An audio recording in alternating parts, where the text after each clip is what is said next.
Yahoo Sports Fantasy Football Live is presented by Popeyes and powered by Ram Trucks.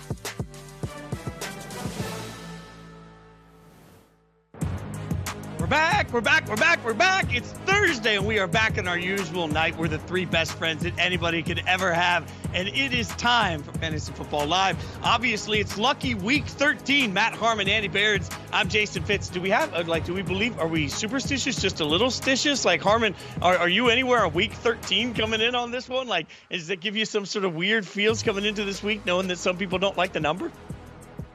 Oh, buddy, if you don't feel weird about how some of the players you got to start this week in your fantasy football team, I'm not sure you're doing it right. I mean, there are some weird players we're going to be talking about it, some weird players, but I guarantee you the questions are going to be filled with some players that we think might be making us a little superstitious. I'll tell you that. I'm just going to be honest with you all early on. And look, we were saying this as we connected. We're going to take you all the way to kickoff, by the way, for Thursday Night Football, as we always do. So we'll take you all the way up there. We'll get you set for tonight for the whole weekend. But, Andy, I'm going to be honest with the world here. Like, in one of my leagues, I looked at it. I got so many players on bye. I just text the guy I'm playing. I'm like, hey, congratulations. I'm done. There's nothing I could do. There's nobody I could get. Like, I think there's a lot of us that are looking around thinking this late in the season, we are screwed. Yeah, it's terrible. I've seen some of the questions from viewers that are going to come in tonight, and the names are bad. The names are, you've probably heard of most of them, but I'm not going to guarantee that you've heard of all of them. It is a really ugly week. And then, like, we got a couple teams on bye in week 14 too. I got playoffs that are starting in week 14. I can't have teams missing that. I probably should have planned that out a little better. Well, again, I'll fix the bye for everybody midway through the season. We take 1 week off. Everybody gets a bye at the same time. I'm here to help you, Roger Goodell. Call me, Raj. You guys can get in on the conversation. Hashtag AskFFL. That's the way you do it. And like I said, we're taking you into the Thursday night matchup. And this week, it actually doesn't suck. I'm telling you, there's good football happening that will matter for all of us. Seattle going to Dallas. You see the line there. Dallas favored heavy, 9.5 over under on this one. 47.5. So a little surprising that number is that big. Speaks to how well Dallas is playing right now. And of course, it speaks to some of the actives, inactives, which is going to impact this game, because we all know Kenneth Walker III inactive at this point. Now, also Rico Dowdle will be active in this. So a lot to keep our eye on. But we'll start with you, Matt Harmon. What's one thing you have your eye on in this game? Well, listen, I'm going to bring this to the receiver room in Seattle, which I was extremely excited about coming into this year. I mean, DK Metcalf and Tyler Lockett have been two of my guys for a long time, especially Tyler Lockett. And JSN was the consensus #1 receiver prospect in this draft class. But, man, I'm starting to get to a point now where I think all of these guys have cannibalized each other. 22% of the targets for DK Metcalf, 20.4%. for Tyler Lockett. JSN at a healthy 15.3%, but the problem here is that nobody is really firing off at their ceiling because the quarterback's not playing to what we saw last year. Obviously, Geno's not been that guy, and the volume concerns here, and some honestly, like, the spacing concerns in the offense. You got guys like running routes in the same area, which is very Tyler Lockett-like. It's very DK Metcalf-like. It's just not a very organized process right now. So because the ceiling's down with the efficiency concerns, and then overall, just again, like, these guys are all cannibalizing each other. I really wish I was more jazzed up about the Seahawks receivers in this matchup and really rest of the season, but I'm just not.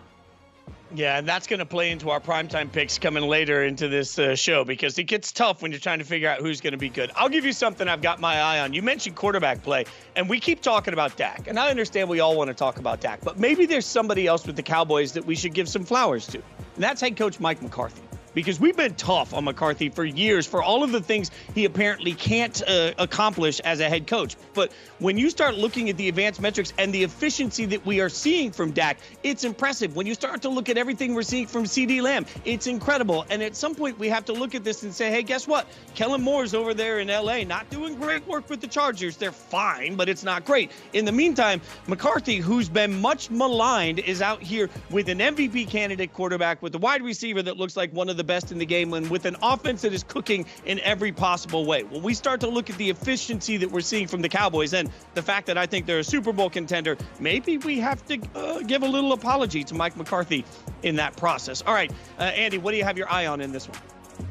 Yeah, for me, it's Zach Charbonnet, and we discussed this a little bit last week ahead of those Thursday games. He is stepping into a guaranteed workload with no Kenneth Walker, right? But the schedule has been so unkind to him. It was San Francisco last week. It's Dallas this week. Then it's San Francisco again, and then it's Philly. This is a really impressive runner in terms of balance, like power, versatility. He can certainly catch the ball really well. You're going to get 4 to 5 catches out of him. You're definitely getting 15 or more carries. I mean, he's going to see 90% of this backfield workload. Dallas is great defensively, but I will say, like, in Charbonnet's favor this week, they are not a complete stone wall against the run. This isn't exactly like the Niners. Like, James Conner had a terrific game against the Cowboys. The Panthers backs kind of got their numbers against the Cowboys. The Rams backs without Kyron Williams got their numbers against the Cowboys.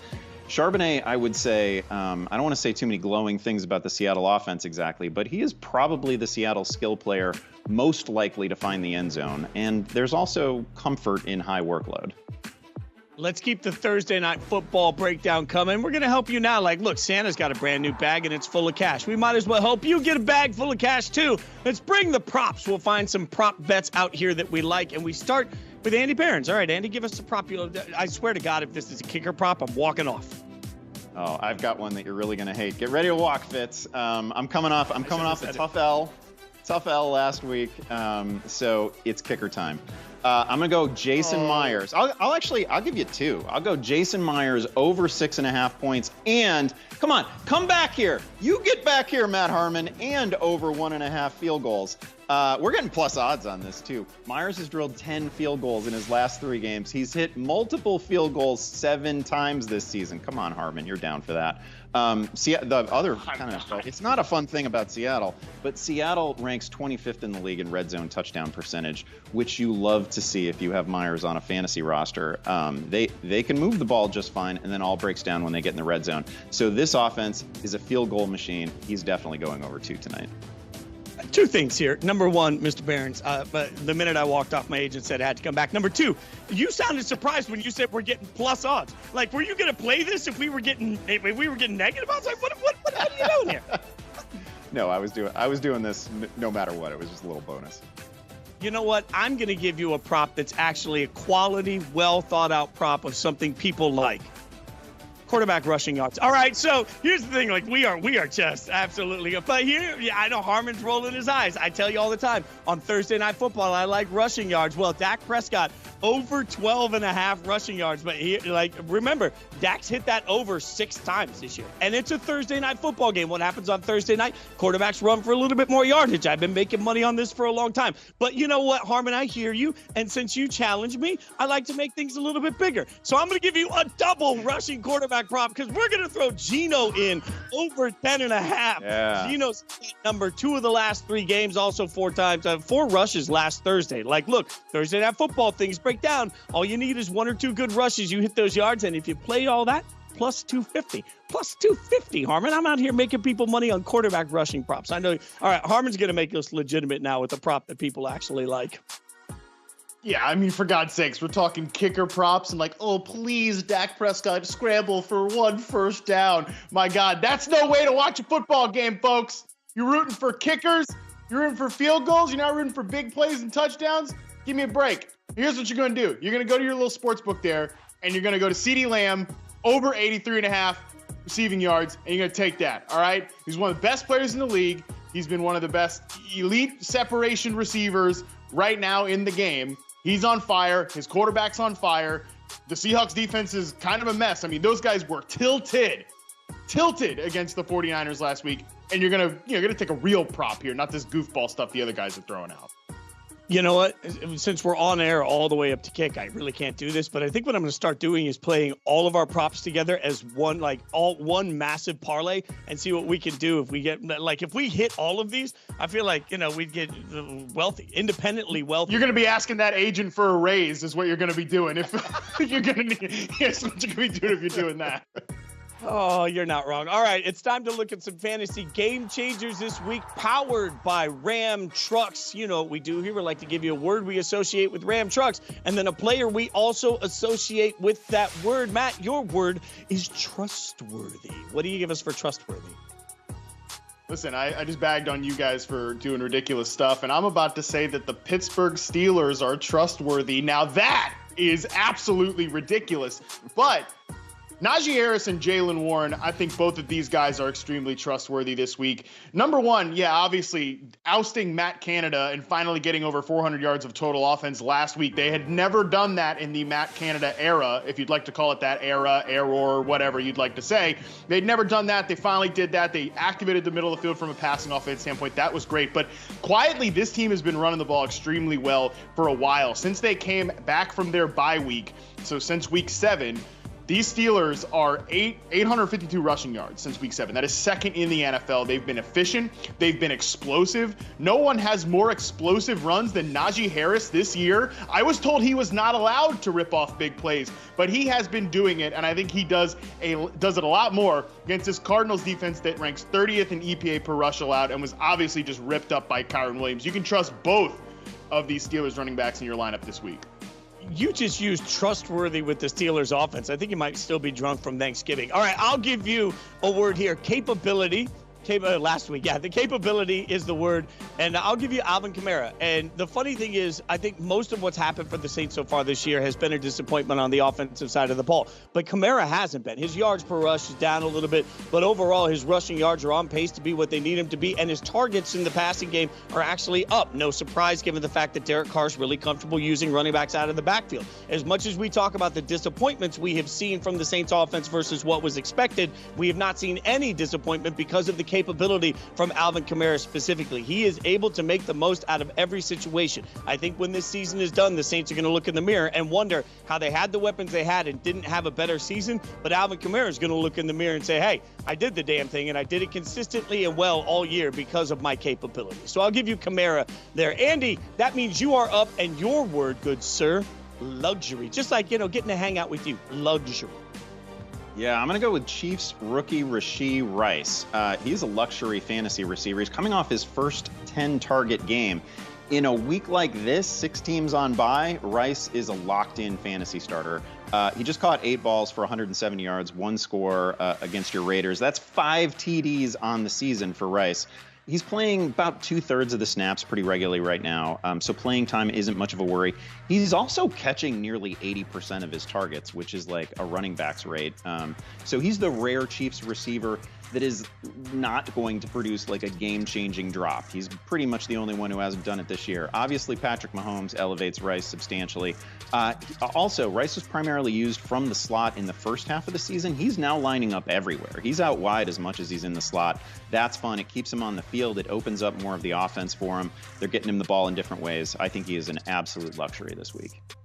Yeah, I mean, Marcus Peters had such a hard time tackling him, he doesn't have a job anymore. So that's how that went. All right, no matter what you're looking for in a light-duty truck, the 2023 Ram 1500's got you covered. Score yours at ram.com. It's time to score you guys a little bit of advice now. It's make your pick. We're going to look at some tough flex decisions with multiple players that were submitted by you guys. This is where you guys get involved in the conversation. Remember, hashtag AskFFL.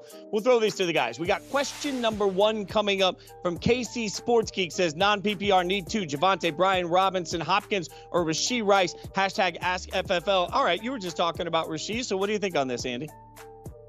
Yeah, I think I am obligated morally and professionally to go with Rashee Rice here. I have no choice. I just talked him up, right? 5 touchdowns on the season. Relatively good matchup for him. Again, I love the usage lately, so I'm going to go Rice here. And then it's probably one of the running backs for me. The problem with Hopkins is he's had all of his fantasy points in 2 games this season, like literally almost all of them. I don't trust that. I like the volume with both backs. I'm going to go Brian Robinson. He's got 15 catches over his last 3 games. No matter what direction that game goes against Miami, and it's probably not going to go well for Washington, he's going to be involved because he's been peppered with targets. All right, let's get the next question up, and it comes from Derek. Derek asking us to get a little bit of help on the running backs here. So he says, Achane, Rashad White, Moss, or Kamara start 2. So what say you, Harmon? Man, Derek, talk about luxury, baby. These are great problems to have here when everybody else has got this bye week situation going on. This is very difficult for me to pick. I do think the one guy here that really stands out is Zack Moss. Jonathan Taylor's going to miss several games here. It sounds like Moss was awesome when he filled in for JT earlier in the season. Shane Steichen, who's been kind of a straight shooter so far, basically said he's just going to get that workhorse role now that JT's going to miss some time. So, I mean, shout out to him. He's back. He crushed the Titans earlier this year. He's the obvious one here. Man, the other guys, this is really difficult to pick from. But Devon Achane, how do you not play him if he's out, if he's back, if he's out there? I think he's my second pick here because, man, you might be leaving a 20 spot on your bench if you don't play him. So he's a little risky, but I think he's my second pick here. We'll have plenty to talk about with Zack Moss, including why this idiot decided to drop him earlier this year when I needed a roster spot for other things. No. Yeah, I should have consulted you guys. That's what it comes down to. All right, let's get the next question up, and it comes from Spobros Nose. That's tough for me to say. All right, Cordell Patterson, Kenneth Gainwell, Miles Sanders, CEH, Michael Carter, pick 2. F this bye week. The one thing that you didn't spell out was the one thing I can't pronounce in that. But go ahead. All right, we'll throw this to Andy. Go ahead. Fitz, I got to tell you, I've been at Yahoo 17 years. I've done this show for a long time. I've never seen a question this bad. This is as desperate as it has ever been. There's no good choice here. I disavow all of these players. I just want to say that I don't want this answer going on the resume tape in any way. This is terrible. We'll go with CEH because at least he had a couple of goal line carries last week. They did not go well. They went about as well as they did his rookie season, but we'll go with CEH because maybe that happens again.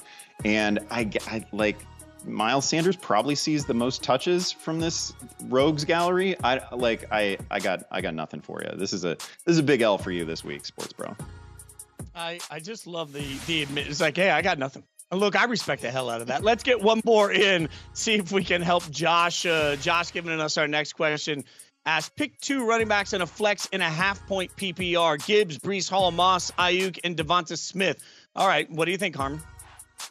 Yeah, this is a question with some dignity here. It's not quite as loaded as the first one, but it's not quite as disasterly as what Andy just had to answer here. Yeah, listen, I think the 2 running backs I'm playing is going to be Jahmyr Gibbs and it's going to be Zack Moss. Just talked about Moss, but the problem for Breece Hall right now, the Jets are 32nd in rushing EPA and 31st in success rate since week 6. And some of that is on Breece Hall. I don't think Robert Saleh should have been dragged for what he said. Breece Hall is trying to hit too many home runs right now. I don't blame him because ain't nobody in the pass game going to hit any home runs. He's got to try. But still, it's made the rushing game inefficient, and that's not a surprise considering the quarterback play there. So he is the running back I'm going to bench there. 2 receivers here, very difficult to pick from, but I am going to go Brandon Ayuk. We'll talk about Ayuk a little bit later. Just got a great matchup here with a leaky Philadelphia Eagles secondary. Man, I can't wait to watch that game too. All right, you guys can keep the questions coming. Hashtag AskFFL, not just tonight, but throughout the course of the weekend. We got everything answered for you. In the meantime, our very own Matt Harmon spends time every single week with great Austin Ekeler. Chargers great. And it's an awesome conversation every week, not just because of Austin's knowledge on fantasy football, but also because he's willing to talk about the things that he's living through this season, which includes a disappointing season for the Chargers this year. It was an interesting conversation. Check a little bit of what Austin had to say about his role in that this season. We've been going through some times, and I say we as a team because we've been losing, but I also look internally to myself, and have I been living up to my expectation, to my standard? And as of now, no. You could look at the stats. No, it hasn't been there. There's nothing that I can drastically change where it's like, oh, well, I wasn't doing this before. Now I need to start doing this. And now it's going to magically change. It's not how the NFL works. Everything is gradual. So for me, it's really just trying to make sure I stay on track, stay true to who I am as a player. And yeah, I'll work different things here and there in practice as far as tackle breaking. That's one thing that I haven't done a very good job at this year is breaking tackles. And so I get it. I'm working through this stuff. I know where I'm deficient right now. Obviously, I put the ball on the ground for the past 2 weeks. Can never, ever, ever, ever, ever do that again. And so for me, I'm still attacking every single week. I have to go out there and be the best player on the damn field. I got a job to do. I got to make sure that I'm out there showing up for my team every week. And even if it wasn't good last week, guess what? I have another opportunity coming up to make it right.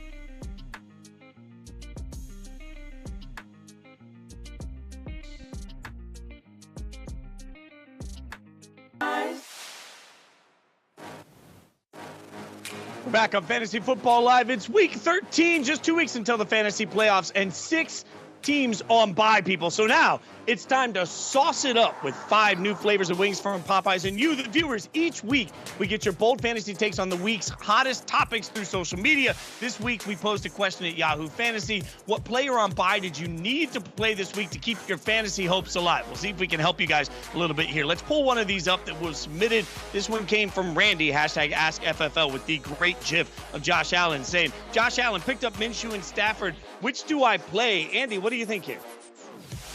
I think who's saucier than Gardner Minshew? Come on, that's the play here. He gets the Titans. Tennessee allows 7.7 yards per attempt. They never ever take the ball away. This is an investment in Michael Pittman, in Josh Downs. Also, Minshew, a wonderful aesthetic experience. I think he's the start over Stafford. Listen, all due respect to Stafford, he's still slinging it. He's coming off a great game. But Cooper Kupp is clearly dinged right now. He was limping around last week, and the matchup against Cleveland is terrible. All right, let's get some more help coming up in the form next from Fantasy Football Pill. He sent us a little GIF here, and we'll see. The GIF is, Lamar. So he's got no Lamar. Matt, what can he look at as a replacement?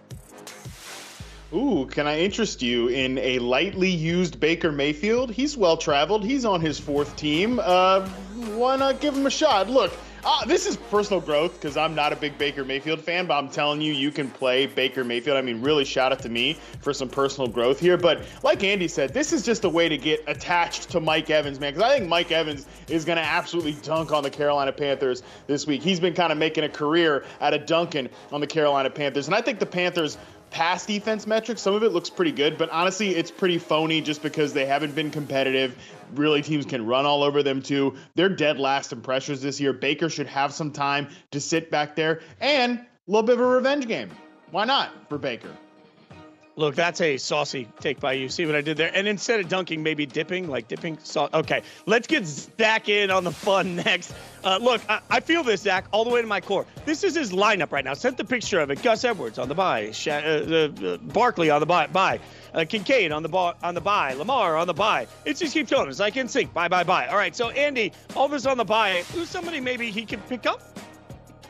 Yeah, so you obviously have a need at running back, right? Like, all the good running backs gone this week. The problem here is that, like, you can't add Zack Moss. He's long gone. He got picked up on waivers if he wasn't already rostered.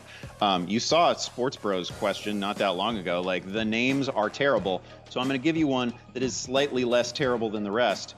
And that's Zeke Elliott. Over his last 2 games, I know it's not the offense you want to be tied to exactly, but over his last 2 games, 22 carries for 100 yards with involvement as a receiver. He's generally playing 30 to 40% of the snaps, so he's on the field in some sort of rotation with Ramondre. He gets the Chargers this week, and they have given up 13 rushing touchdowns on the season. They are only middle of the pack against the run. It is a vulnerable defense. They had a Bosa, but they lost him, right? Like, you can get a little something against the Chargers right now, and Elliott is getting plenty of volume. There's just not that many names out there who are actually about to see double-digit touches. Let's get Cameron in on this one next. Cameron's sending us the GIF of Justin Jefferson. So, Harmon, who's somebody that maybe he could get in there to help him out? Well, I mean, you should be used to Justin Jefferson not playing by now. He hadn't been playing for quite some time. But if you are looking for a bye week replacement, may I suggest Jaden Reed from the Green Bay Packers? And honestly, I want to use this segment to say that 43% of the leagues on Yahoo right now are asleep at the wheel. I mean, what are you people doing out there? Jaden Reed is only rostered in 57% of the leagues on Yahoo. What are the other 43% of you doing out there? I mean, he's not even a guy that, like, oh, you really got to look at the advanced routes data. You got to look at this routes per dropback. It's actually pretty good. The guy scored touchdowns in 3 straight games. Honestly, like, it's that simple. Even just sort by the who scored a lot of points last week. It's Jaden Reed. Like, this guy's a baller. He's really good. He might be the best wide receiver on the Green Bay Packers. And last thing here, he is on the injury report with a chest injury. He played on Thanksgiving. That's fine. Dontavian Wicks, also a pretty good player. You can add him too, just in case Jaden Reed doesn't go. So, I mean, for God's sakes, though, honestly, 43% of you, wake up. I did not see that voice coming out over the Jaden Reed take. I didn't think that was going to happen. If Justin Jefferson wants to miss one more game after this weekend, I'd be okay with it for no particular reason. All right, the next one coming up is from Aiden O'Connell's season here, and just giving us the little gif of Devontae, because let's remember, it's a bye week. I'm going to sit back and watch everybody else be miserable. So, Andy, give us somebody that, if you don't have Devontae, maybe you can pick this guy up. Yeah, first of all, I want to echo what Harmon said about Jaden Reed. It is an absolute scandal that he is this available in Yahoo leagues. I don't know how to explain it. It's terrible. Another name I'll throw out at receiver is Curtis Samuel. Samuel's coming off season highs across the board last week in a pretty challenging matchup with Dallas. He now gets Miami in a game in which we're looking at another, 45, 50, 55 dropbacks from Sam Howell. That has been the recent story from him. He might clear 700 pass attempts for the year. That defense is terrible. Samuel is actually second on the Commanders right now in catches and receiving yards, so he probably has more of a claim to the number 2 receiver status than Jahan Dotson does. You can trust him in a shootout here. He's definitely going to see 6 to 8 targets. All right, remember to sauce up your game day wings with Popeye Wings. Now available in 5 new flavors, including signature hot and honey barbecue. Yum. Make it a combo and cool things off with an ice-cold Coca-Cola. Available now for pickup and delivery at Popeyes.com or, of course, through the Popeyes app. Gentlemen, you know what time it is? Any idea what time it is? I'm just curious if anybody has any idea. It's primetime pick time. Show. It is time. It is time for primetime picks.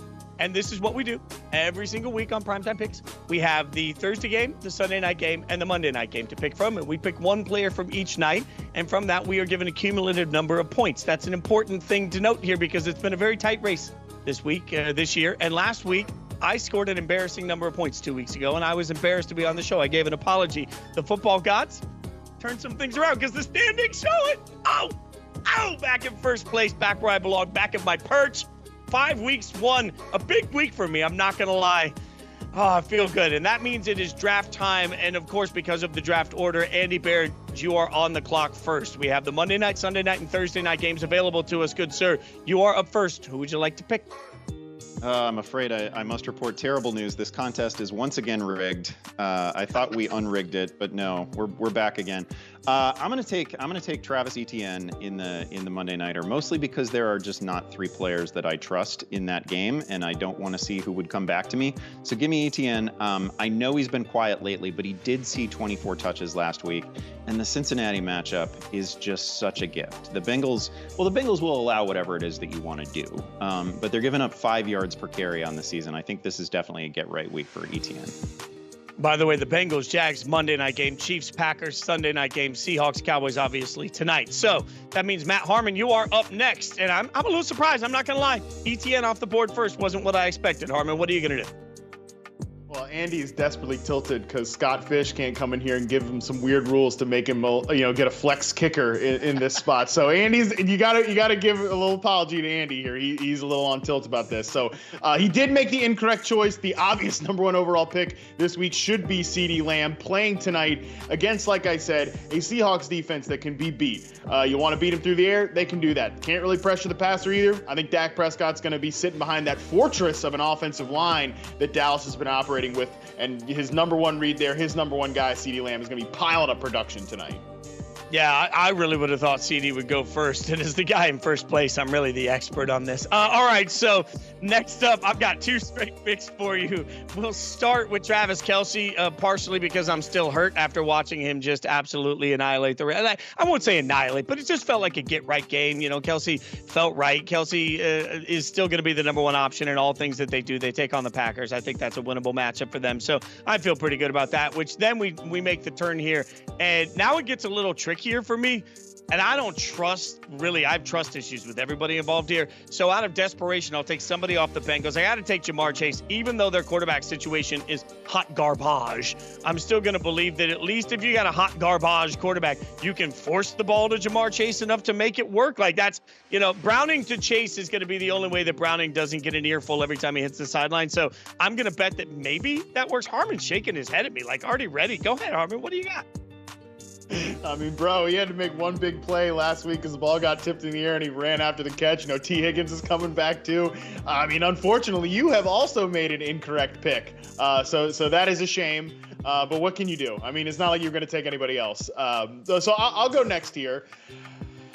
I'll go Isaiah Pacheco against Green Bay Packers run defense that can be beat every which way. We know that's not a great run stop unit there in Green Bay. It's something they've struggled with over the years. Isaiah Pacheco punched in a couple of touchdowns against Fitz's beloved Raiders. I think he can do that again this week. Even if Jerick McKinnon is back, Pacheco's playing well. Good matchup. I'm going with him here. Okay, yeah, maybe the wound's too fresh for me. All right, so that means, Andy, you've got 2 straight picks now. What do you got? Oh, I'm sniped again in this contest. Pacheco was a good call. I'm gonna go Tony Pollard tonight. Seattle, obviously a vulnerable run defense. They've given up 14 rushing scores on the season. They are bottom 3rd overall against the run. And the Cowboys have recently fixed Tony Pollard. I don't know if you guys knew that. He has touchdowns in the last couple weeks, so he's fine now. TDs, back-to-back games. He's going to do it again tonight. We're good. And my other pick, I'm going to go Rashee Rice. Talked him up earlier. Rice is Patrick Mahomes' top non-Kelsey receiving option, coming off a 10-target game. I love the recent usage. I love that he's not just pinned to the slot anymore, that we're seeing him out wide. I think he has another big game. All right, that means Matt's back on the board. What do you got on this one, Harmon? I love the fact that Calvin Ridley has fallen to me here. I mean, there's definitely a chance that those of us that have, backed Calvin Ridley all season long, we're getting a Monday night game when he does nothing. I do feel a little concerned there. You're getting him in your mentions, the whole thing. But, man, Ridley's been awesome the last 2 weeks. 3 touchdowns. He was great. I mean, he's been one of the best receivers, route runner wise, the last 2 weeks. The Jags have actually been doing things to move him around and help him get away from press coverage. And like Andy said at the top, this Bengals defense has problems at all 3 levels. I think Ridley gets going once again here on Monday night. Oh, man, that feels like a really good pick by you. I think I played this wrong. All right, so that gets me to the last pick here. And yeah, thank you so much. I'm stuck, y'all.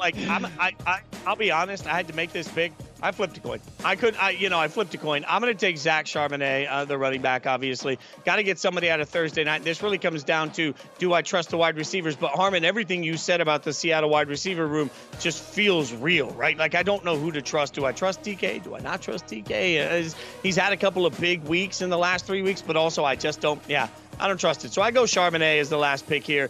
And I go into this hoping Kelsey has one of those Kelsey nights, and that saves my ass. I don't feel I feel like Harmon may have played chess while the rest of us were playing checkers. Andy, maybe you and I we should talk next week. Okay, we'll see how we did. We'll let you know how we did, and we'll trash talk each other the entire way, just like you got to do each week. Sal Vetri gives us unique fantasy advice here on the show. Let's check in now with Sal's 7 key findings for Week 13.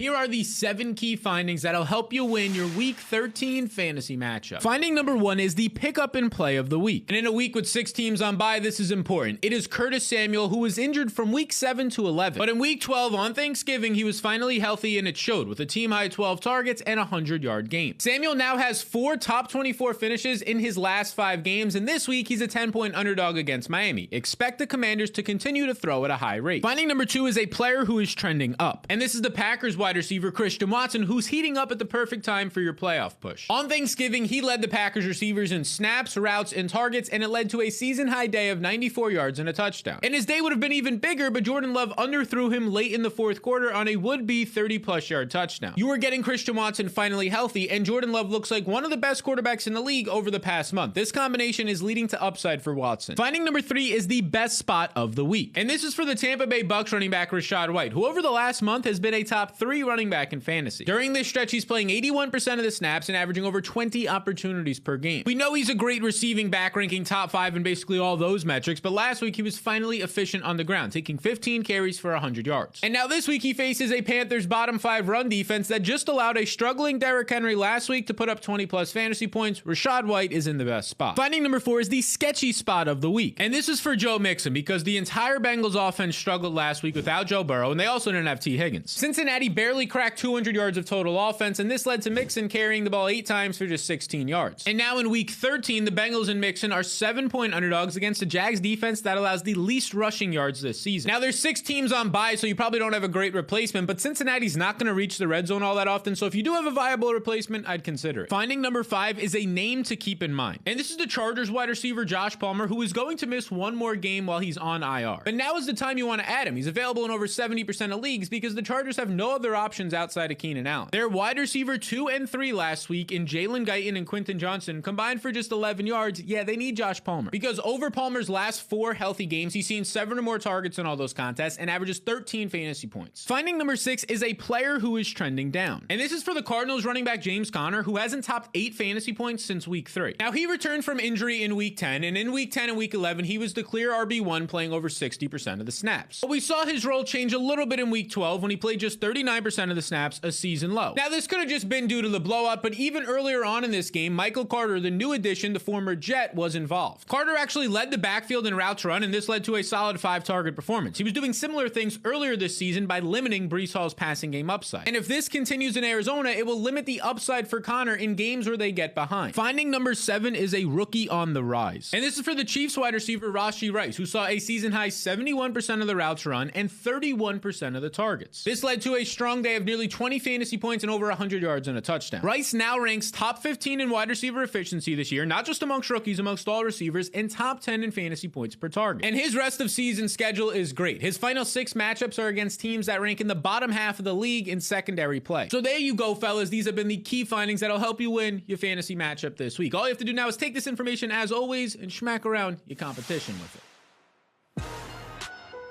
All right, now I get to hang out with the great Sal Vetri. All right, Sal, it's Christmas time, and that just has my heart full of, belief. So I figured we could play a little believe, make believe, right? We'll give you a player, and then you can tell me if you believe or make believe in them. So where are you? We'll start with Zack Moss. Where are you on Zack Moss? Ooh, Zack Moss. I mean, I hope Zack Moss is going to be underneath my Christmas tree this season. Zack Moss right now, to me, I'm in full belief of this guy. This is a league winner, in my opinion, because based on what we're hearing, you're going to get him in your lineup for at least the next 2 to 3 weeks. And it seems like it could be even better than that. They're not really confident when they're getting Jonathan Taylor back. And Zack Moss, since the start of last year, top 15 in yards per touch amongst running backs. We saw that earlier this year when they fully trusted him to play over 80% of the snaps, averaged 25 opportunities a game. Running backs averaging just over 20 opportunities a game are top 10 backs this year, and this week should kick it off. He faces the Titans, who he put up nearly 200 yards earlier this year. I'm a believer that this guy's a league winner the rest of the season. All right, so where are you on Zack Moss then? Believe or make believe? Or sorry, we just did Zack Moss on Cooper Kupp. I can read. Cooper Kupp, believe or make believe? Yeah, so for Cooper Kupp, in terms of the concerns that are surrounding Cooper Kupp, a lot of hype. I'm even seeing now that Cooper Kupp's already going to retire at the end of the year today on Twitter. I'm not buying this. I think it's a little bit make-believe. I think it's blown out of proportion. Now, look, he hasn't done anything for you in terms of the last 6 weeks. Hasn't gone over 7 fantasy points during that time. But when you break it down, he left the game early. Matt Stafford left the game early. There was a bye week in there. Brett Rypien started and didn't even complete 50% of his passes. So I think that you're getting just a weird stretch out of him. He's clearly not healthy, but the expectation isn't that he's still the best receiver in fantasy for you. It's just that he is a starter. He is a top 15 player, definitely the rest of the season. So when I'm seeing questions of Cooper Kupp or Taysom Hill this week, it is still Cooper Kupp. The overreactions are there, but to me, they're make-believe for the rest of the year. Let's get one more in on believe or make believe, and we'll go with Trey McBride. Where are you on that one? Ooh, Trey McBride. I was a big believer in Trey McBride when I woke up this morning. And then I saw the credible J.J. Watt, the reporter that we all know, report that Zach Ertz doesn't want to be in Arizona anymore, which makes me even happier for Trey McBride. I think he's a top 5 tight end the rest of the season. Why? Because that's what he's been the last 5 weeks without Zach Ertz. Almost 15 fantasy points a game, almost 9 targets per game. That stayed hot even with Kyler Murray out there. And McBride in the fantasy playoffs will get the Eagles secondary, a Bears secondary. Those are positive matchups for him. I'm a believer. I love all of it. All right, let's bring the guys in now. Have a little bit of fun with some play calling. This is, again, where you guys can bring your questions to us, and we'll have the experts answer them. All right, everybody's in. We're ready to have a little bit of fun. Let's bring the first question up, and it comes from Ren. And Ren says, disgusting options in a 16-team half PPR, but Team wrecked by injuries and buys. I need a Hail Mary play here. Julio Jones or I can't believe this. Julio Jones or Trenton Irwin. Harmon, I'll let you take this one because I think you'll have the best. Harmon, what do you got? Julio Jones or Trenton Irwin? Oh, man, I don't know what is more outrageous, that you're asking this question or that Julio Jones, like that Julio Jones is part of the question. I mean, it's like I'm having a hard time refocusing here. I think you just play Julio Jones because you can like look yourself in the mirror, right? You'd be like, shoot, I forgot it was 2023. I thought this was like 2021 or 2019 or 2018 or something like that. I mean, I don't know, dude. You're not playing Trenton Irwin with T. Higgins probably coming back and Jake Browning under center. So yeah, again, you can at least pull up his Pro Football Reference page, Julio Jones, and be like, I played him because he used to be that guy. Look, I don't know. I'm just gonna say, Ren, just turn your phone off and then come back to us on Monday. Just let's see another day. That's all you can do. All right, let's bring up the next question from Ahmed. And this one says, Cooper Kupp, Jalen Warren, Breece Hall flex, leaning Jalen this week. So what do you think, Andy? I think Ahmed has already decided. I hate these where they're telling you what they want to do. Like, it's your team, you should do your thing. I think Jalen Warren is a pretty good start. My ranks are going to tell you something different. I'm a little bit higher on Breece Hall, but I can also understand if somebody just wants to pivot away from the Jets entirely and not tie themselves to that offense and the Tim Boyle experience and all that, that's fine. If you want to play Jalen Warren, I'm not going to stop you because that Steelers offense looked kind of frisky last week. Both running backs playing very well. Matt already talked about that. So if this is the path you choose, I'm with you. I will approve it. That was so kind and gentle. I really wanted you to be the crusher of dreams. I should have thrown that to Harmon. All right. Next question up comes from Andrew, who says, am I starting Rashee Rice over DK Metcalf at a half-point PPR? Kind of a must-win, mostly even matchup. Sal, get in on the fun. All right, let's try and get Andrew this win. So this is what I'm seeing here. I'm seeing Rashee Rice the big week. We talked about him rising. But when you see this matchup for the Chiefs, the way to attack the Packers is on the ground. And in terms of how confident I feel in both of these players' roles, yes, Rashee was great last week. But the consistency is a question. Will it continue to happen? Kadarius Toney is expected to return this week. That really shouldn't matter, but it probably will the way that they rotate in wide receivers. So it leaves a little bit of doubt in the role for Rashee Rice when I know DK Metcalf's going to run 35 routes probably tonight. Somewhere around minimum 7 targets, upwards of 10 plus. So I'll just take that role, and that's going to get you towards that must win. All right, let's get Justin in on the fun here. We'll throw this one to Harmon because I just think it'll hit him right. P. Ryan or Pierce sitting at 6th place in a must-win spot. Cook and Mitchell on a bye, hence my choices. I love the fact that Justin's qualifying. He's like, hey, guys, I got stuck here. Like, I didn't want to be stuck here, but I am stuck here. So, Harmon, what do you got for him? Absolutely. I mean, listen, if you're going to send this question in, you've got to give us a good reason why you're stuck in this spot. And clearly, yeah, you're stuck in this spot. Honestly, I really do think the answer here is Samaje Perine. It's kind of disgusting. It's kind of PPR scamming, but that is what you're looking to do here. You're looking to get a few junky catches from Samaje Perine, who is coming off a good week last week. So there is that. You can tell yourself that story. Dameon Pierce is just not a good system fit. He's not been a good, efficient option in that zone running scheme with Bobby Slowick, and Devin Singletary's just overtaken that job. At least it's kind of a split committee with Samaje Perine and Javonte Williams and Jaleel McLaughlin there. So I would go with Perine and just hope that the Broncos. Listen, Russell Wilson leads the league right now by a lot in check down rate. So you can, go ahead and play Perine. I'm nice. I'm being nice here. I'm going to throw the next question over to Sal because I've heard y'all's opinions on these players, but let's get Sal involved in this one. Brett says, flex, Zack Moss, Jalen Warren, or Calvin Ridley. Also a much easier question. Half-point PPR. Sal, what do you got?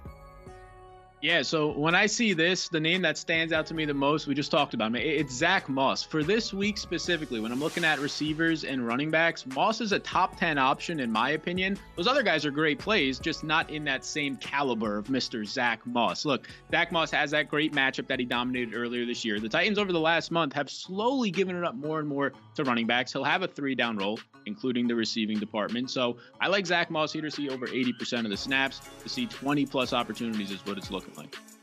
All right, we're going to get the ball down the court. We're going to get it to Andy quickly here because Andy needs to get back in on the fun. Ed says, Kupp, Godwin, or T. Higgins. What do you think, Andy? Yeah, this is a good question, and this is kind of where I draw the line with Cooper Kupp. Like, I'm not bullish on him this week. We saw him limping around last week. I know that his production recently has not been outstanding. Some of that is injury related. Some of that is Brett Rippon related. Some of it is, there's a lot of factors at work here. I'm still playing him over Chris Godwin, who has not given us a big fantasy week all year, right? I'm playing him over T. Higgins, who is a secondary receiver tied to a Jake Browning offense that might score 9 points this week. I want Kupp. Like, the upside here with Kupp is clearly bigger. The next question comes from Roto Heat Demo. And look, I'm going to throw this one to Sal because I've already been taken to the Jaden Reed church by Harmon. So, Sal, Amari Cooper or Jaden Reed, what do you think?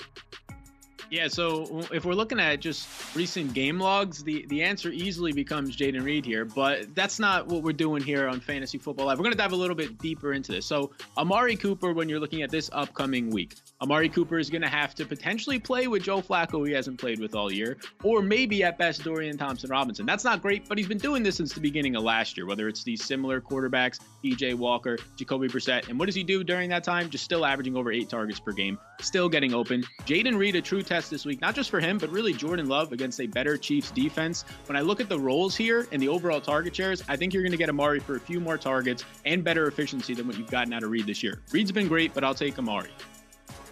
Ooh, I wish we were all in one room where we could just set up like a fight to the death now between you guys on Jaden Reed. I'm just trying to spice things up. No, Harmon's like, no, I'm not. He's a lover, not a fighter. One more. This one goes to Harmon. Translator says, flex, Taysom Hill or Deontay Johnson, half-point PPR, and I don't think we're talking about blocking ability here. So I just had to throw that shade. Harmon, what do you got?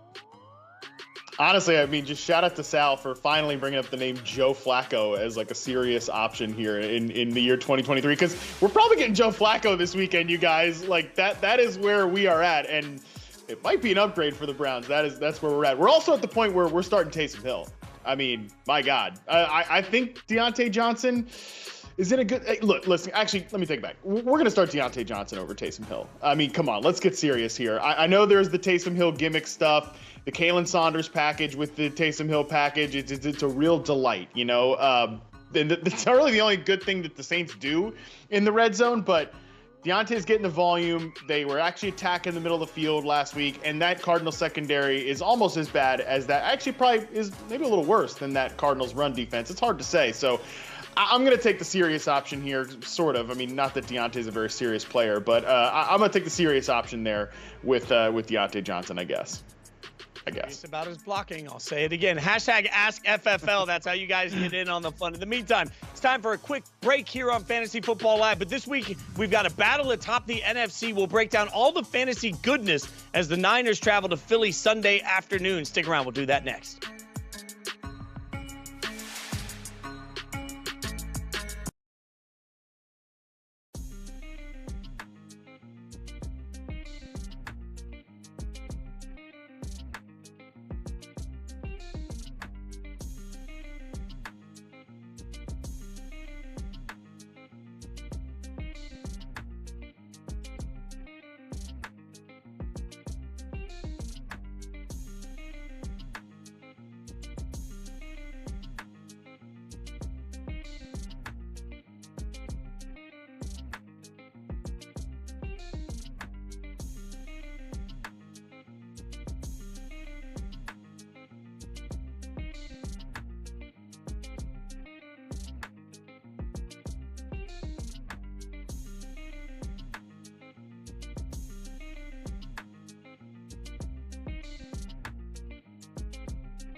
All right, let's take a look at the injury report coming out of practices today so we can keep an eye on what we're monitoring over the course of the weekend. Some big names on here, obviously impacting a lot of us. Keenan Allen, the quad injury, did not practice today, was reportedly working off to the side.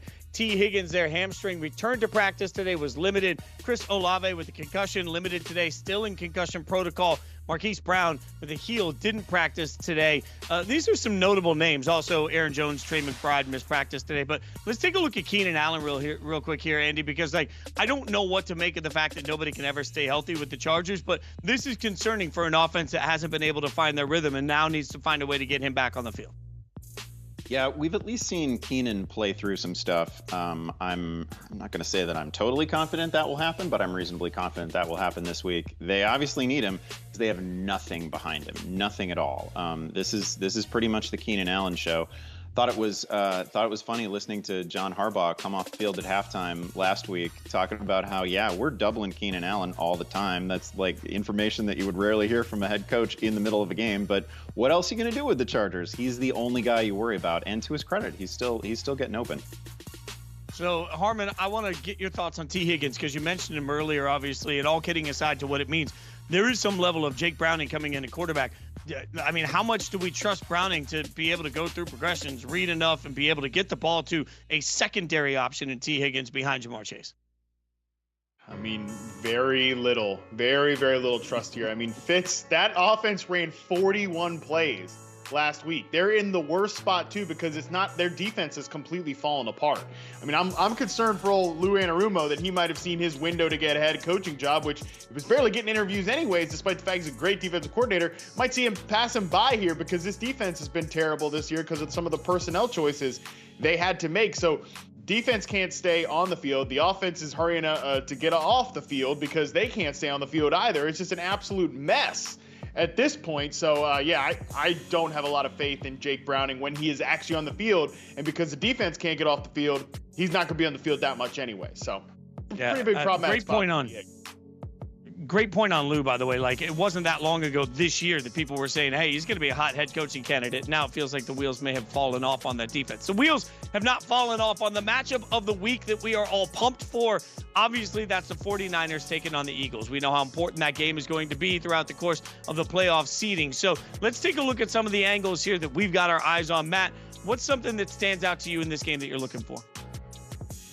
Honestly, Fitz, I'm just sitting here thinking which one of these 49ers wide receivers who's in a juicier spot? Because they're both in a pretty juicy spot if you really want to look at the matchup data. Brandon Ayuk has always crushed against man coverage heavy defenses, and the Eagles play the 7th most man coverage in the NFL according to Fantasy Points data, and their cornerbacks have not been as good as they were last year. I mean, this pass defense has been super generous, giving it up every which way, especially on the back end. Like I said, again, in that man coverage. It's a great spot for Brandon Ayuk, but then you think about Deebo Samuel coming off 13 opportunities last week, his most since week 2, and just structurally, the Eagles typically save. They don't go heavy on that linebacker position, the safety position, and now they're pretty banged up at linebacker. Deebo just getting sort of those crossing routes over the middle of the field, yak opportunities. It seems like a pretty juicy spot for him too. So I think both of these 49ers receivers are absolutely going to squeeze all the juice out of that orange. Fitz, what do you think about that? Oh, you got multiple juicies in on that. All right, I'll take that. I think, by the way, remember that 3-game losing streak for the 49ers? Feels like it was a lifetime ago. Something I'm looking at in this one is Philly and the wide receiver position, because so often we talk about what you mentioned earlier with Seattle, where you need somebody to separate. What's interesting is that we've really reached a spot where Philly has 2 guys that can easily be trusted as your number 1 receiver. Like, you don't have an issue. And we've had many times where we've had to pick different receivers on this show for different props and for different competitions. And the fact is, they got 2 guys that both separate and act like number 1s. It's a luxury to have. And as much as we talk about what's broken for the Eagles, because there seems to be this concept that it doesn't look as good as it did last year, they are thriving in close games in part because they have 2 weapons that are virtually unstoppable. You try and stop one, you can't stop the other. And frankly, I'm at the spot where I would trust either of them, not at the spot. It's sort of the opposite of what we see with Seattle. I think that's one of the important things in this offense we have to keep an eye on. Andy, something you got your eye on in this game? Yeah, a couple of facts about Philadelphia's defense. They enter December ranked 29th in the league against the pass. Harmon was mentioning that. They've allowed 23 passing touchdowns, only 6 picks on the season. We just can't put a positive spin on that. It has been particularly rough for James Bradbury, but no one's been great. This is a defense that led the league with 70 sacks last season. They are not in the top 10 in that category this year. It has just been rough. What a spot for Brock Purdy. He currently leads the NFL in completion percentage, yards per attempt, passer rating, a whole bunch of good stuff. His receiving core is healthy. this is just a great situation. It feels like this game is going to be decisive, not just in terms of maybe home field advantage, but also perhaps in the MVP race. There's room for Purdy there. Philadelphia has actually allowed an opposing quarterback to finish as either the overall fantasy QB1 or QB2 5 different times this season. Sam Howell's done it, like Mac Jones has done it. It's been some sketchy guys. Purdy is about to make that number 6. But here's what doesn't make sense to me, guys, before we move on. Like, if you look at the advanced analytics, I know stat nerds love to yell about this. Philly's sort of a middle-of-the-pack team, and they're 10-1. Like, everything you just said, Andy, makes total sense. And I understand that last year we watched Minnesota do a very comparable thing, win a bunch of close football games. They weren't for real. This doesn't feel like that. Like, I'll acknowledge the defense hasn't come along the way that they thought we would with a new defensive coordinator. I'll acknowledge that at times the offenses have looked a little out of kilter, and maybe Jalen Hurts has been a little hurt. Like, I'll acknowledge all of that. But Andy, they still sit at 10-1. Like, that's what I can't make. All the numbers you just said have not prevented them from winning football games. How? Yeah, I mean, I'm talking down the defense, and the defense hasn't been great, but it's still got some guys, and the offense is kind of a Death Star, even when it's not playing well, right? The offensive line is spectacular. Hurts has been mostly spectacular. Maybe not exactly at the level of last season, but wonderful on the ground. And then A.J. Brown is just having one of those years, right? Like, their strengths are overwhelming. So I don't mean to talk about them like they're the luckiest team in the world. They're certainly not, point differential wise, any of that. They're not like the Vikings last year. This is an incredible football team. We're all excited for this game. Don't get me wrong. It's just the defense hasn't met expectations, nor has it played close to the standard they set last year. Yeah, and I do want to be clear, like, I'm not throwing you under the bus for that narrative, overused word, for that conversation piece, because it's happening all over, everywhere. Like, I feel every show that I do, every conversation I have, it's like, what's wrong with the Eagles? I'm like, hell if I know, they're 10-1. Like, I mean, if 10-1's wrong, like, things are going pretty well. We'll keep breaking it all down. It's time to turn to the fantasy community this week. Yahoo Fantasy contributor Justin Henry here to take a look at the panic meter around fantasy football with Andy Behrens. Y'all take it away. Yeah, very pleased to be joined by the great Justin Henry this week. You may know him from his work with Sharp Football or the self-hosted Justin Henry Show, which is outstanding, which you can find on YouTube. Or maybe you know him from right here on Yahoo Sports, where you can find him talking hoops. Justin, welcome. Thank you for jumping in. Excited to be on. Excited to hear you guys talking about Niners, Eagles, man, and a lot of positive things about the Niners. So that gets me stoked to come on the episode. Good. The thing that I love is that you do a panic meter segment. Harmon and I are burdened with the same task on Yahoo, on the podcast. Sometimes the names that we hear from the people are a little wild. So I want to ask you for your thoughts on a few players who are popping up a lot. The first of them, this was a little strange to me because Tua Tagovailoa has a matchup coming up with Washington that he's just going to crush because everybody crushes that matchup. But the people are panicking a little bit. Give us your thoughts. Well, I mean, he just had a game under 10 fantasy points against the Jets, so I understand the pause for concern. But I think I'd play this two ways. If I had a team that was trying to get into the fantasy playoffs, I'd be very excited with plus matchups against Washington. They play Tennessee, but then you start to look ahead to that fantasy playoff schedule, and it gets rough. You have 3 teams, all of them top 10 against quarterbacks. We're talking about the Jets, the Dallas Cowboys, and the Baltimore Ravens in the fantasy championship, who've only had 3 quarterbacks all season, past 15 fantasy points against them. So I get the concern with Tua. He's been the 12th QB in fantasy over the course of the season. Had some good games and had bad games. And he's a kind of difficult player to figure out. So I think if I had a team going into the playoffs, I'd be pretty excited saying, all right, you know what? We got some momentum. But once we get into the fantasy playoffs, I think there's a little bit of reason to be concerned. Yeah, it's a problem. I feel that. I've got Tua on a couple of my favorite teams, and I haven't been able to flip him because I like him. But you're right. The playoff schedule is absolutely terrible. People were congratulating themselves maybe a month ago for having drafted Adam Thielen, right? But his team is going through some stuff right now. The offense isn't great. He's gone quiet. How are you feeling about him rest of season? You know, like you mentioned, a couple weeks ago, I was thinking Adam Thielen, he's going to be a rock-solid wide receiver 2 the rest of the way. And then things started happening. Bryce Young started looking a little bit more inconsistent. The coach got fired, right? Frank Wright's out of there. So when I start to look at Adam Thielen and his role, we've also seen the emergence of Jonathan Mingo target-wise. We haven't seen the performances, but this is a 1-10 football team. And what do bad teams typically do towards the end of the season? They start going to the U.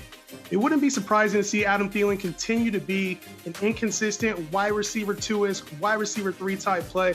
But he has Tampa Bay coming up this week, which is the 4th worst team against wide receivers when it comes to fantasy points in PPR leagues. So I'm not overly, skeptical this week, but I think moving forward, he could become a more inconsistent play than he had been in weeks past.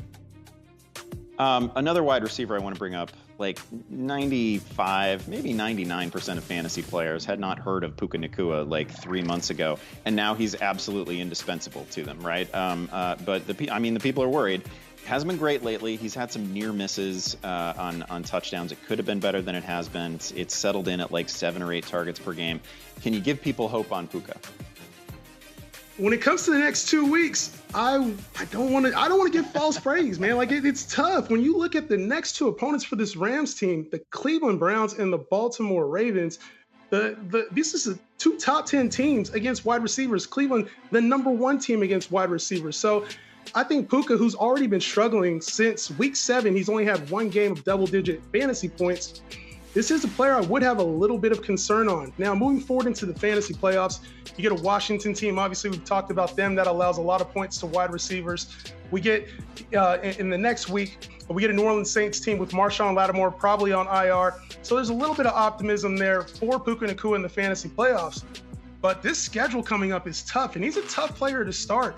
And we talked about him as a wide receiver 2 type play for most of the year. I think we have to tear him down into this wide receiver 3 range, especially knowing that Matt Stafford is dealing with this thumb injury probably in some form of capacity. Yeah, the Rams schedule is actually wild. They face either the toughest defenses in the league or the most green light, absolutely must-start defenses in the league. It's pretty crazy. Last one for me. Give me a quick thought on the Joe Burrow-less Cincinnati Bengals. You can take that any direction you want to because we hear panic from people about all these guys. Yeah, you'll hear Jamar Chase, but more recently, I've heard a lot of question marks about Joe Mixon and his role. And we've seen a decline in snap share over the last 2 weeks, under 70% in both weeks for the first time all season. And this is a team, I talked about it with the Carolina Panthers. This is a team that might start going youth movement as well. Chase Brown was recently activated off the IR, had a chance to play some special teams. This team might want to see what they have in him. So as the losses pile up, I do have some concern. And even with T. Higgins, man, who's in a contract year, and we've talked about him a lot this offseason, coming into this season as having some potential in this offense. I think for these receivers in general, with Jake Browning starting and just the fact that this team's not going to be ultra competitive down the stretch without Joe Burrow, there's a reason to panic for these receivers, unfortunately. I still would tier Jamar Chase in that wide receiver 2 range. T. Higgins becomes more of an inconsistent wide receiver 3, and I have no problem benching him because we've seen the inconsistency and injuries all season. I'll have to agree with you there. That's really good stuff. Thank you so much for jumping in. Again, let's be watching the Justin Henry Show on YouTube. Catch his work on Hoops with Dan Titus on the Yahoo Sports app or on YouTube. Let's send it back now to Fitz and Matt for a little Zack Moss talk. Ooh, we're going to get into some Zack Moss. I can't talk. That's what's happening right now. Harmon, you got me all worked up here over Zack Moss. Okay, we're going to do the fantasy face-off, okay? I'm going to give you Zack Moss. We'll do the either-or in a moment here. So Zack Moss or Breece Hall. Who you got? Oh, my God. Listen, if you are able to not start Breece Hall and you can start Zack Moss, I think you definitely got to take Moss here. Look, like I said, Breece Hall is a fantastic player, but he hasn't been efficient of late. He is playing on the Jets offense. The Colts are kind of a delight to watch on offense. I think Shane Steichen's doing a great job over there. They run the ball extremely well. They're super RPO heavy. I think Moss is a big-time green light over Breece Hall. Look at that. All right, so 1-0 for Zack Moss in this competition. Zack Moss or David Montgomery?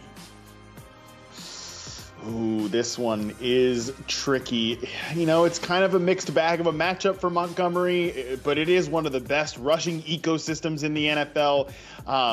Listen, the Lions got smacked around on Thanksgiving, and they still ran the ball pretty well. Like, both these running backs still had a pretty nice outing there against the Green Bay Packers. So I think I'm going to go with David Montgomery, but man, the touch total is probably in favor of Zack Moss, but I'll go Montgomery for that one. I don't think you're allowed to say smacked around. I think we have to say schmacked around in honor of Sal. But that's okay. I don't want to step on a man's bit. That is one thing. I live by a code, Fitz, and I don't take another man's bits. That is not stepping on a man's bit. That's a tip of the cap to somebody that's on the show, and it shows the influence he has on all of us culturally. I'll live and die on that hill. All right, Zack Moss or Raheem Mostert. Who would you schmack around on that one? Go ahead. Is it crazy to say that I want to play Zack Moss over the guy who's leading the NFL in rushing touchdowns right now in Raheem Morris? Is it crazy? I don't know. Instead of really giving you a real answer here, I mean, kind of saying I do want to take Zack Moss in this one, instead of giving you a real answer, I'll just use this moment to just sort of say, hey, folks, try like hell to not drop these guys like Zack Moss. I realize they're not doing anything for you right now. I'm looking at you, Fitz. Don't do this, okay? Let this be a lesson for you. I know he wasn't doing anything for you while JT was back, but look what happens the instant JT goes down. Every rat out there is scrounging to the waiver wire to pick up the Zack Moss cheese. Just hold him on your bench. This is stash season, baby.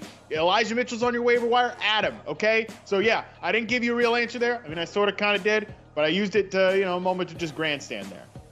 In my defense, the league that I had to drop him in has a roster max on running backs so that you specifically can't stash them. So, leave that league. Leave that league. They're forcing you into archaic nonsense. Leave them. Okay. Freedom to roster spots. All right, let's get one more in. Zack Moss or DeAndre Swift. What you got on that one? Oh, man, this is difficult too, but I think I'm going to go Zack Moss. I don't know. Jacob Gibbs, shout out to Jacob Gibbs. He was on CBS Fantasy, was on the podcast today. He was kind of convincing me that, this 49ers defense can be run on. DeAndre Swift is not in too bad of a spot here, but I think touchdowns could go it could go to Jalen Hurts, obviously, on the tush push. It could go to A.J. Brown. It could go to Devontae Smith. I mean, it could go to any of these random guys there on the Eagles. I think Zack Moss is probably the best bet to score a touchdown on the Colts this week, so I will go with him slightly over DeAndre Swift. In my mind's eye, you have a Zack Moss puff paint T-shirt, and you're like the president of the street team. Because I'm telling you, the fan club of Zack Moss has grown today by one. You have talked me into this. At this point, you want to know why? Fitzy, you want to know why? Because yes. All of my teams that I was smart enough to pick up Zack Moss before he went off in week 2, they've all been dead in the water ever since he got sent to the bench in favor of Jonathan Taylor. So maybe I'm doing a little wish casting here, man. I need those teams to come back. I need Zack Moss back in my life.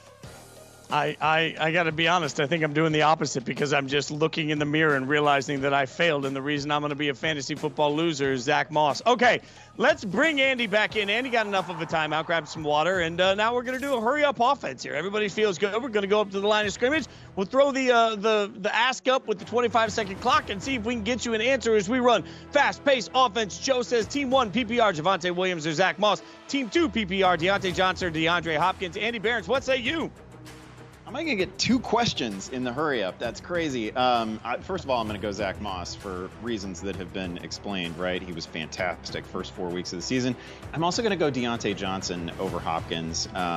It's close, but man, that offense looked better last week. If I mentioned you don't get fantasy points for blocking, I'm going to keep doing that. Randall coming in asking Connor, Charbonnet, or Singletary, full PPR. What do you think, Harmon? Yeah, 87% of the snaps last week for Zach Charbonnet. Grab yourself a little glass, fill it up with some Charbonnet, a little chilled Charbonnet, 45 degrees, something around there, and drink that thing, man. James Conner got minimized last week. Devin Singletary, a little tough to trust that run game. I'm going Zach Charbonnet in the snaps here. You didn't like that pick earlier today when I made it. I don't want to splice all this together, realize how smart I was when I made it for primetime picks. All right, JGG says, Downs a read in the flex. Andy, what do you say? How about Harmon giving us a little vineyard talk? That was awesome. I'm gonna go. This is really close. This is actually like picking between my children. I love both of these players. I'm gonna go Jaden Reed. He just keeps scoring. He's the leading receiver on the Packers right now. Leads the team in receiving yards. I should just be honest with you, Harmon. Like, the only way I'm drinking any Chardonnay is if I put, like, Diet Sprite in it. I'm the worst. Okay. LA8 says, DK or Thielen, PPR. Harmon, now that I've embarrassed myself on TV, what do you think? Chardonnay is not my favorite wine. We'll do some wine talk after this. It's not my favorite wine, but it's definitely an option. These two guys are options too if you must play a wide receiver, and I think I will go with DK Metcalf. I'm trying to get out of the Panthers business at this point. That's a good call by you, especially with all the chaos. Paper chasing Jason. You don't have to chase me. I'm right here. Says Nico, Tank Dell, or Debo. Oh my God, it's our first mention of Nico and Tank Dell. This is amazing. Andy, what do you think?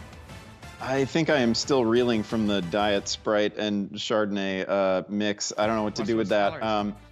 I like all these players. I got nothing bad to say about anybody here. Tank Dell a little bit banged up. I'm gonna go Deebo Samuel. We talked about this in the Philadelphia matchup. That pass defense has been so generous. I'm in for like sweet red wine that you put over ice, maybe. Like drink it like okay.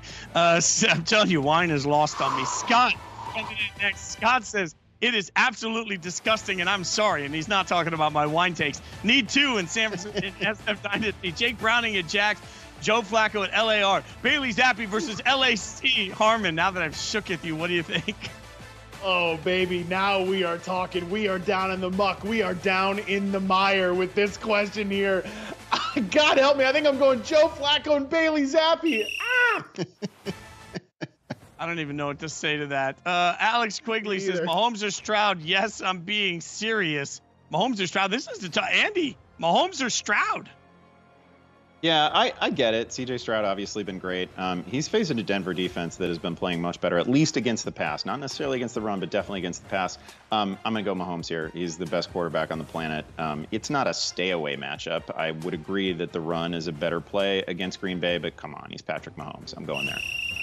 He's going to have 6 touchdowns to Travis Kelce. Joe Jack says, Jamar Chase or Deontay Johnson. Again, we're not talking about blocking here. Harmon never gets old. What do you say? Hey, Deontay apologized to the team about, being a little frustrated in the wake of that no touchdown, should have been a touchdown call. Come on, Mike Tomlin. Let's challenge that thing, and maybe then we don't get that nasty little effort from Deontay Johnson, who is the player I'm starting here over Jamar Chase. God help me. I do think it's a better matchup. That was well done by you. You twisted the comment into the answer all within the clock. That is chef's kiss. That is perfect. All right, Chief says, Chuba Hubbard, Brandon Cooks, half-point PBR. What do you think, Andy? I mean, I get that Chuba Hubbard gets a lot of work. I totally appreciate that. There's zero chance that he's scoring a touchdown this week. And there is some chance that Brandon Cooks does. So I'm going to go that direction. Again, I know the volume is different, but I got to go Cooks here. All right, that one was fairly easy. The amount of bad players on these things. All right, Boss Level Troll says PPR League, Adam Thielen or Garrett Wilson. Ooh, quarterback combo. This is delightful. Harmon, what do you think? Yeah, delightful is one way to put it. One of them is just Aaron Rodgers' buddy. The other was the #1 overall pick in the draft, and we're like, oh, I think I'm gonna take the player who's with Aaron Rodgers' buddy and Garrett Wilson, who at least just got a ton of volume. Thielen with the 1 catch. I think it's a little over for the Thielen stuff. It was fun while it lasted, though. Let's see if we get in another one. Kyle says, lots of buys. You don't say, Kyle. That seems to be a unique problem. Watson or Pickens at flex? Andy, what do you think? Yeah, I'll say within the context of this week, this is not a bad question. These are 2 pretty good names. I think it's going to be really nice for Christian Watson down the stretch. I'm a little bit worried about this particular week against the Chiefs. I'm going to go Pickens here. Couple of really nice balls to him last week, and now he gets Arizona. Very friendly matchup.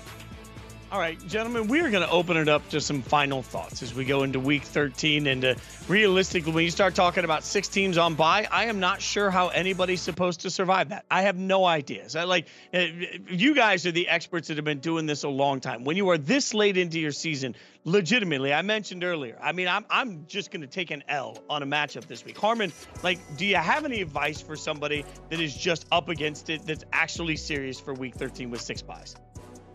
Well, number one, don't do what you're doing, Fitz. Never concede a week, okay? You can't concede a week, all right? You have to at least try. It's look, some disgraceful stuff has happened on this show. Andy Behrens has taken kicker props. I used the word juicy and like 5 times in one segment. That was pretty disgraceful. You with the wine stuff, don't even get me started. But nothing is more disgraceful than sacrificing a week. Scratch, claw, do whatever you can to get that victory. And if I can leave you all with one final thought, it's what I said earlier in the Zack Moss stuff.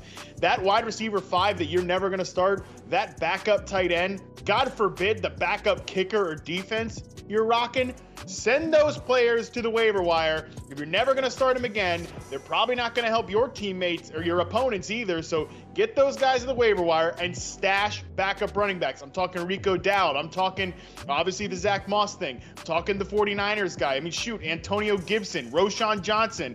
Royce Freeman is running well for the Rams. Put those guys on your bench because you never know when they could be an RB1 in any given week. Andy, you want to wax? Ernest Johnson is part of that too. No, I fully agree with everything that Harmon has given you. Like, this is the time of year. Start of the season, you don't want to mess around with these backup running backs because they're the first people that you drop. But right now, you just care about your starting lineup and its strengths, and you want to back those guys up because you don't want to be in a situation where, again, you're looking at like Michael Carter. You're looking at the actual dregs on the waiver wire. Actually, Michael Carter looked pretty frisky last week, so I don't mind picking him up if you were leaning on James Conner either. But this is the time of year for those backups. Look, between the usage of frisky and juicy here, I need a glass of wine. I'll find some, add some Sprite to it. Maybe I'll do the red wine and the Sprite. I don't know. That does it for this week's edition of Fantasy Football Live. Be sure to check in Sunday morning for the latest on player injuries, and our own Scott Pianowski will be answering your last-minute lineup questions on social media. All you got to do, you know this, is use the hashtag AskFFL. It takes a whole group of people behind the scenes that you don't see to let us be these idiots on air. We thank every one of them for the work that they put into this show every single week, and thank you for hanging out with us. On behalf of Andy Behrens, Matt Harmon, I'm Jason Fitch. We will see you next week. I promise it'll be every bit as out of control as this one was.